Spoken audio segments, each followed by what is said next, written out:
ಸರಿ, ಇವತ್ತು ಆಂಧ್ರ ಪ್ರದೇಶದ ಒಂದು ನಿಗೂಢ ದೆವ್ವದ ಕಥೆಯ ಬಗ್ಗೆ ತಿಳಿದುಕೊಳ್ಳೋಣ. ಇದು ರವಿ ನಾಯ್ಡು ಅನ್ನೋ ವ್ಯಕ್ತಿಗೆ ಆದ ನಿಜವಾದ ಅನುಭವ ಅಂತಾನೆ ಹೇಳಲಾಗುತ್ತೆ.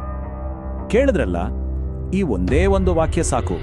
ಇದೊಂದು ಎಚ್ಚರಿಕೆ, ಅದೇ ಸಮಯದಲ್ಲಿ ಒಂದು ಸವಾಲು ಕೂಡ. ನಮ್ಮ ಇಡೀ ಕಥೆಯ ನಿಗೂಢತೆ ಅಡಗಿರೋದೇ ನೋಡಿ ಇದೊಂದು ಮಾತಲ್ಲೇ. ಹಾಗಿದ್ರೆ ನಮ್ಮ ಕತೆ ಶುರುವಾಗೋದು ಎಲ್ಲಿಂದ ಅಂದರೆ, ಆಸ್ತಿಗಳನ್ನು ವಶಪಡಿಸ್ಕೊಳ್ಳೋ ಕೆಲಸ ಮಾಡೋ ಒಬ್ಬ ವ್ಯಕ್ತಿಯಿಂದ. ಅವನಿಗೊಂದು ಕಾಂಟ್ರಾಕ್ಟ್ ಸಿಗುತ್ತೆ. ಅದು ಹೇಗಿತ್ತು ಅಂದರೆ, ಅವನ ಇಡೀ ಜೀವನವನ್ನೇ ಬದಲಾಯಿಸಿಬಿಡುವಷ್ಟು ದೊಡ್ಡದಾಗಿತ್ತು. ನಮ್ಮ ಕಥೆಯ ಮುಖ್ಯ ಪಾತ್ರ, ಅವನ ಹೆಸರು ರವಿ ನಾಯ್ಡು. ಇವನ ಕೆಲಸ ಏನು ಗೊತ್ತಾ? ದೊಡ್ಡ ದೊಡ್ಡ ಬಿಲ್ಡರ್ಗಳಿಗಾಗಿ ಜನರನ್ನು ಅವರ ಜಾಗದಿಂದ, ಮನೆಗಳಿಂದ ಖಾಲಿ ಮಾಡಿಸೋದು. ಇದಕ್ಕೆ ಇವನು ಫೇಮಸ್. ಈ ಹೊಸ ಕೆಲಸದ ವಿಶೇಷತೆ ಏನು ಅಂದರೆ, ಇದುವರೆಗೂ ಚಿಕ್ಕ ಪುಟ್ಟ ಮನೆಗಳನ್ನು ಖಾಲಿ ಮಾಡಿಸ್ತಿದ್ದ ಇವನಿಗೆ ಈಗ ಸಿಕ್ಕಿರೋದು ನಗರದಲ್ಲೇ ಅತಿ ದೊಡ್ಡ ರಾಜಮಹಲ್ನ ಕಾಂಟ್ರಾಕ್ಟ್. ನಿಜಕ್ಕೂ ಅವನ ಜೀವನವನ್ನೇ ಬದಲಾಯಿಸುವಂತಹ ಅವಕಾಶ. ಆದರೆ ಆ ಅವಕಾಶದ ಹಿಂದೆ ಒಂದು ಕರಾಳ ಇತಿಹಾಸ ಅಡಗಿತ್ತು ಅನ್ನೋದೇ ಇಲ್ಲಿನ ಟ್ವಿಸ್ಟ್. ಅಲ್ಲಿನ ಸ್ಥಳೀಯರು ಆ ಅರಮನೆ ಬಗ್ಗೆ ಏನೇನೋ ಕಥೆಗಳನ್ನು ಹೇಳ್ತಿದ್ರು. ರಾಜನನ್ನ ಬರ್ಬರವಾಗಿ ಕೊಂದಿದ್ದಾರೆ, ಅವನ ಆತ್ಮ ಸೇಡಿಗಾಗಿ ಕಾಯ್ತಾ ಇದೆ, ಅಲ್ಲಿ ರಾತ್ರಿ ಉಳಿದವರು ಯಾರೂ ಬದುಕಿ ಬಂದಿಲ್ಲ, ಹೀಗೆಲ್ಲ. ಆದರೆ ನಮ್ಮ ರವಿ ಇದನ್ನೆಲ್ಲ ಬರೀ ಸುಳ್ಳು ವದಂತಿಗಳು ಅಂತ ತಳ್ಳಿ ಹಾಕ್ಬಿಡ್ತಾನೆ. ಅವನಿಗೆ ಇದು ತನ್ನ ಲೈಫ್ ಚೇಂಜ್ ಮಾಡುವಂತಹ ಅವಕಾಶ ಅಂತ ಅಷ್ಟೇ ಅನ್ಸಿತ್ತು. ಸರಿ, ಈಗ ರವಿ ಆ ಕುಖ್ಯಾತ ಅರಮನೆಯತ್ತ ಹೊರಡ್ತಾನೆ. ಅಲ್ಲಿಂದ ಮುಂದೆ ಕಥೆ ಹೇಗೆಲ್ಲ ಭಯಾನಕ ತಿರುವುಗಳನ್ನು ಪಡ್ಕೊಳ್ಳುತ್ತೆ ಅಂತ ನೋಡೋಣ.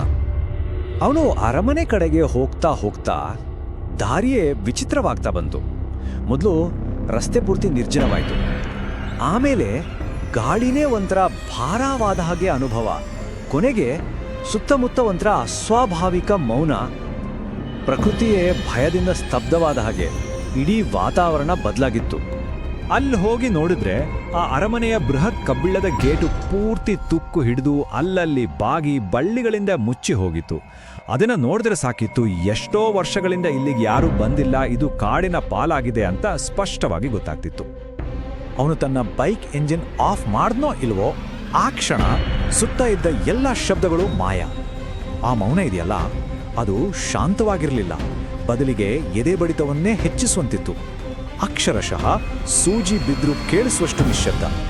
ಸರಿ, ಹೇಗೋ ಧೈರ್ಯ ಮಾಡಿ ಅರಮನೆಯ ಒಳಗೆ ಕಾಲಿಡ್ತಾನೆ. ಅಲ್ಲಿನ ಸ್ಥಿತಿ ಹೇಗಿತ್ತು ಅಂದರೆ, ಎತ್ತರದ ಚಾವಣಿಗಳು, ಉದ್ದುದ್ದ ಕಾರಿಡಾರ್ಗಳು, ಮಾಸಿ ಹೋದ ಪೇಂಟಿಂಗ್ಗಳು. ಆದರೆ ಇವೆಲ್ಲಕ್ಕಿಂತ ವಿಚಿತ್ರವಾಗಿದ್ದು ಅಂದರೆ ಅಲ್ಲಿದ್ದ ಭಾವಚಿತ್ರಗಳು. ಆ ಚಿತ್ರಗಳಲ್ಲಿದ್ದ ಮುಖಗಳನ್ನು ಕೆರೆದು ಹಾಕಲಾಗಿತ್ತು. ಅದರಲ್ಲೂ ಕಣ್ಣುಗಳ ಜಾಗದಲ್ಲಿ ಕಪ್ಪು ಬಣ್ಣ ಬಳಿದಿದ್ರು.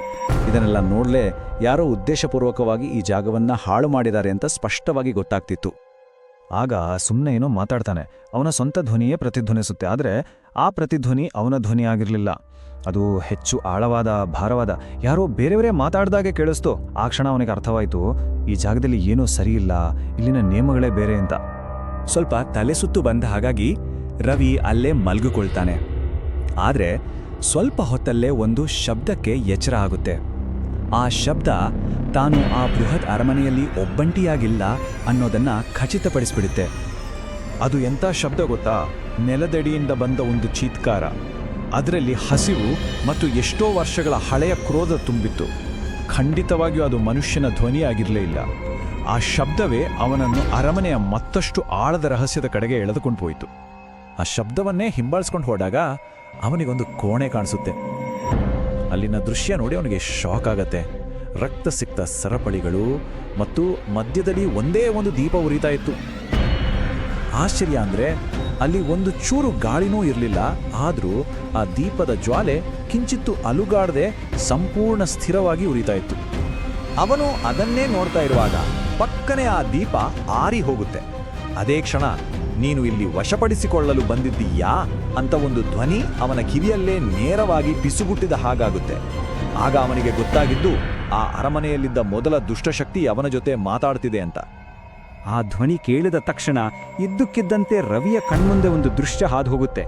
ಒಂದು ಭಯಾನಕ ಫ್ಲ್ಯಾಶ್ ಬ್ಯಾಕ್. ರಾಜ ಮಾಟಮಂತ್ರ ಮಾಡ್ತಿದ್ದ ತಾಂತ್ರಿಕನೊಬ್ಬನನ್ನ ಗಡಿಪಾರು ಮಾಡೋದು. ಆ ತಾಂತ್ರಿಕ ಕರಾಳ ಶಕ್ತಿಗಳ ಜೊತೆ ವಾಪಸ್ ಬಂದು ಸೇಡು ತೀರಿಸಿಕೊಳ್ಳೋದು. ಕೊನೆಗೆ ರಾಜನನ್ನೇ ಬಲಿಕೊಟ್ಟು ಬರ್ಬರವಾಣಿ ಕೊಲ್ಲೋದು. ಈ ಅರಮನೆಯ ಇಡೀ ಇತಿಹಾಸ, ಅಲ್ಲಿನ ಶಾಪದ ಮೂಲ ಎಲ್ಲವೂ ಅವನ ಕಣ್ಮುಂದೆ ಬಂದು ಹೋಗುತ್ತೆ. ಆ ಫ್ಲ್ಯಾಶ್ ಬ್ಯಾಕ್ ಮುಗಿದ ತಕ್ಷಣ ಆ ದುಷ್ಟಾತ್ಮ ಅಂದರೆ ಆ ತಾಂತ್ರಿಕನ ಆತ್ಮ ತನ್ನ ಪೂರ್ತಿ ಗಮನವನ್ನ ರವಿಯ ಮೇಲೆ ಕೇಂದ್ರೀಕರಿಸುತ್ತೆ. ಆಗ ರವಿಗೆ ಒಂಥರ ವಿಚಿತ್ರ ಅನುಭವ ಆಗತ್ತೆ. ತನ್ನ ಆತ್ಮವನ್ನೇ ಯಾರೋ ದೇಹದಿಂದ ಹೊರಗೆಳೀತಿರುವ ಹಾಗೆ. ತಾಂತ್ರಿಕನ ಮುಂದಿನ ಬಲಿಪಶು ತಾನೇ ಅನ್ನೋ ಭಯಾನಕ ಅರಿವು ಅವನಿಗೆ ಆಗ್ಬಿಡುತ್ತೆ. ಆದರೆ ಅವನು ಇನ್ನೇನು ಸತ್ತೇ ಹೋದೆ ಅಂತ ಅನ್ಕೊಳ್ಳುವಾಗ ಈ ಮನೆಯಲ್ಲಿ ಇನ್ನೂ ರಕ್ತ ಹರಿಯುವುದಿಲ್ಲ ಅಂತ ಇನ್ನೊಂದು ಗಂಭೀರವಾದ ಧ್ವನಿ ಕೇಳಿಸ್ತೆ. ಆಗ ಅಲ್ಲಿ ಎರಡನೇ ಮತ್ತು ಇನ್ನೂ ಹೆಚ್ಚು ಶಕ್ತಿಶಾಲಿಯಾದ ಆತ್ಮವೊಂದು ಪ್ರತ್ಯಕ್ಷವಾಗುತ್ತೆ. ಅದು ಬೇರೆ ಯಾರೂ ಅಲ್ಲ, ಸ್ವತಃ ಆ ರಾಜನ ಆತ್ಮ. ಆದರೆ ಆ ಆತ್ಮ ರಾಕ್ಷಸನಂತೆ ಇರಲಿಲ್ಲ, ಬದಲಿಗೆ ಒಬ್ಬ ರಕ್ಷಕನಂತೆ ಕಾಣಿಸ್ಕೊಡ್ತು. ನೋಡಿ, ಇದೇ ನಮ್ಮ ಕಥೆಯ ಅತಿ ದೊಡ್ಡ ಟ್ವಿಸ್ಟ್. ಅಂದ್ರೆ ಆ ಅರಮನೆಯಲ್ಲಿ ಒಂದಲ್ಲ 2 ಆತ್ಮಗಳಿದ್ವು. ಒಂದು ಎಲ್ಲರನ್ನು ಕೊಲ್ಲಲು ಬಯಸುವ ಆ ತಾಂತ್ರಿಕನ ದುಷ್ಟ ಆತ್ಮ, ಇನ್ನೊಂದು ಆ ಅರಮನೆಯನ್ನು ರಕ್ಷಿಸಲು ನಿಂತಿರುವ ರಾಜನ ಆತ್ಮ. ಆಮೇಲೆ ಆ 2 ಆತ್ಮಗಳ ನಡುವೆ ಒಂದು ರೀತಿಯ ಯುದ್ಧವೇ ನಡೆಯುತ್ತೆ. ರಾಜನ ಆತ್ಮ ಬೃಹತಾಕಾರವಾಗಿ ಬೆಳೆಯುತ್ತೆ. ತಾಂತ್ರಿಕನ ಎಲ್ಲ ಮಾಟಮಂತ್ರಗಳನ್ನು ಪುಡಿಗಟ್ಟಿ ಅವನ ಕರಾಳ ರೂಪವನ್ನೇ ಕರಗಿಸ್ಬಿಡುತ್ತೆ. ಅರಮನೆಯ ನಿಜವಾದ ಮಾಲೀಕ ಆ ದುಷ್ಟ ಅತಿಕ್ರಮಣಕಾರನನ್ನ ತುಂಬ ಸುಲಭವಾಗಿ ಅಲ್ಲಿಂದ ಓಡಿಸ್ಬಿಡ್ತಾನೆ. ತಾಂತ್ರಿಕನನ್ನ ಓಡಿಸಿದ ಮೇಲೆ ಆ ರಾಜನ ಆತ್ಮ ರವಿಯ ಕಡೆಗೆ ತಿರುಗುತ್ತೆ. ಈ ರಾಜಮಹಲನ್ನು ಸದಾಕಾಲಕ್ಕೂ ಬಿಟ್ಟು ಹೋಗು ಅಂತ ಹೇಳುತ್ತೆ. ಅದರ ಆ ಭಯಾನಕ ರೂಪ ಅದೇ ರವಿಗೆ ಸಿಕ್ಕ ಕೊನೆಯ ಮತ್ತು ಜೀವನದಲ್ಲಿ ಮರೆಯಲಾಗದ ಎಚ್ಚರಿಕೆಯಾಗಿತ್ತು. ಅದನ್ನ ನೋಡಿ ರವಿ ಭಯದಿಂದ ಮೂರ್ಛೆ ಹೋಗ್ತಾನೆ. ಆ ಭಯಾನಕ ರಾತ್ರಿ ಕಳೆದು ಬೆಳಗಾಗುತ್ತೆ. ಹಾಗೆ ಎದ್ದು ನೋಡಿದ್ರೆ ಎಲ್ಲವೂ ಸಹಜ ಸ್ಥಿತಿಗೆ ಬಂದಿತ್ತು.